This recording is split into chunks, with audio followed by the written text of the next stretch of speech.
mentally weighed the two inscriptions, and inclined to the former tent. No, the other one," said the woman. "I always like furmity, and so does Elizabeth Jane, and so will you.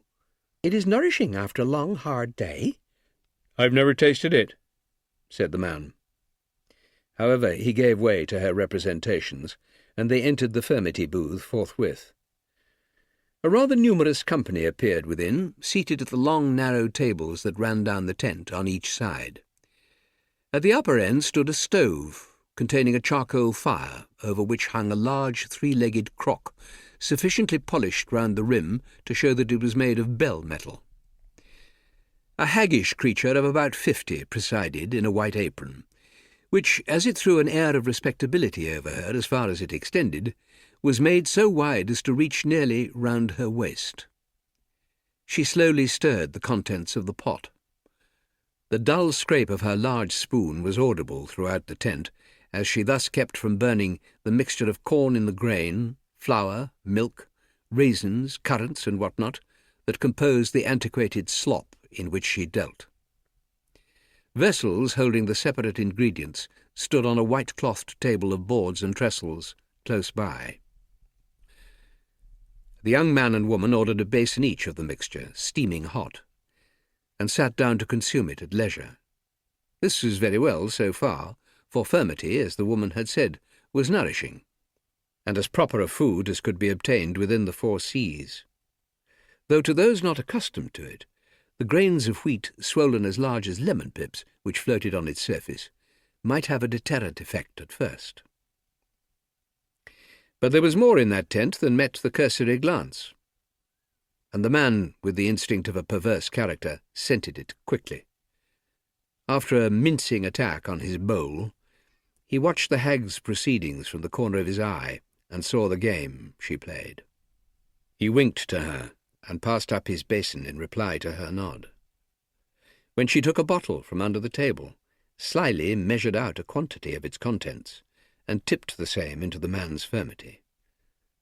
The liquor poured in was rum. The man, as slyly, sent back money in payment. He found the concoction thus strongly laced much more to his satisfaction than it had been in its natural state. His wife had observed the proceeding with much uneasiness, but he persuaded her to have hers laced also, and she agreed to a milder allowance after some misgiving. The man finished his basin and called for another, the rum being signalled for in yet stronger proportion. The effect of it was soon apparent in his manner, and his wife but too sadly perceived that in strenuously steering off the rocks of the licensed liquor tent, she had only got into maelstrom depths here amongst the smugglers.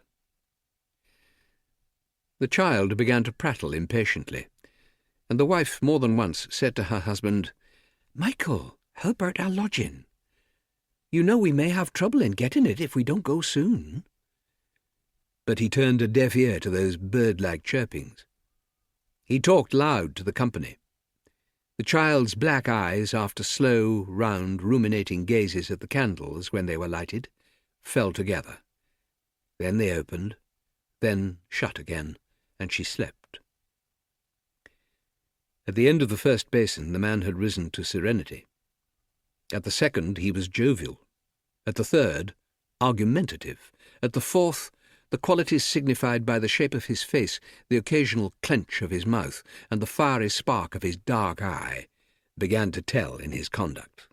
He was overbearing, even brilliantly quarrelsome. The conversation took a high turn, as it often does on such occasions. The ruin of good men by bad wives, and more particularly the frustration of many a promising youth's high aims and hopes, and the extinction of his energies by an early imprudent marriage, was the theme. "I did for myself that way thoroughly," said the trusser, with a contemplative bitterness that was well-nigh resentful. "I married at 18, like the fool that I was, and this is the consequence of it." He pointed at himself and family, with a wave of the hand intended to bring out the penuriousness of the exhibition.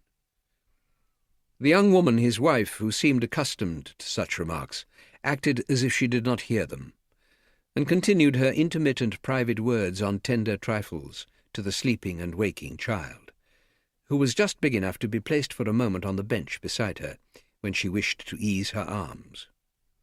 The man continued, I haven't more than 15 shillings in the world.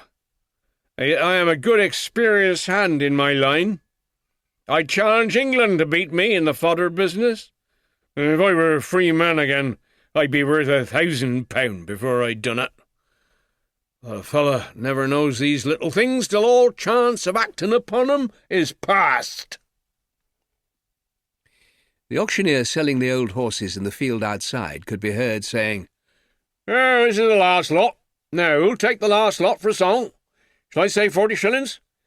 'Tis a very promising brood mare, trifle over 5 years old, and nothing the matter with the horse at all, except that she's a little holler in the back and had her left eye knocked out by the kick of another, her own sister, coming along the road. For my part, I don't see why men who have got wives and don't want 'em shouldn't get rid of 'em, as these gypsy fellas do their old horses, said the man in the tent. Why shouldn't they put 'em up and sell 'em by auction to men who are in need of such articles, eh? Hey! I'd be gad, I'd sell mine this minute if anybody would buy her. There's them that do that, some of the guests replied, looking at the woman, who was by no means ill-favoured.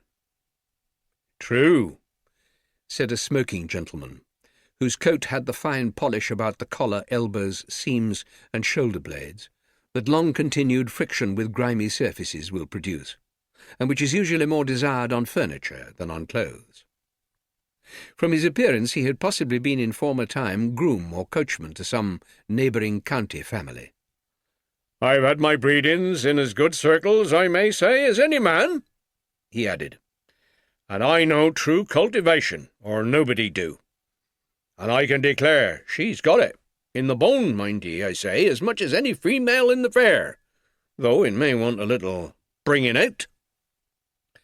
Then, crossing his legs, he resumed his pipe with a nicely adjusted gaze at a point in the air. The fuddled young husband stared for a few seconds at this unexpected praise of his wife, half in doubt of the wisdom of his own attitude towards the possessor of such qualities.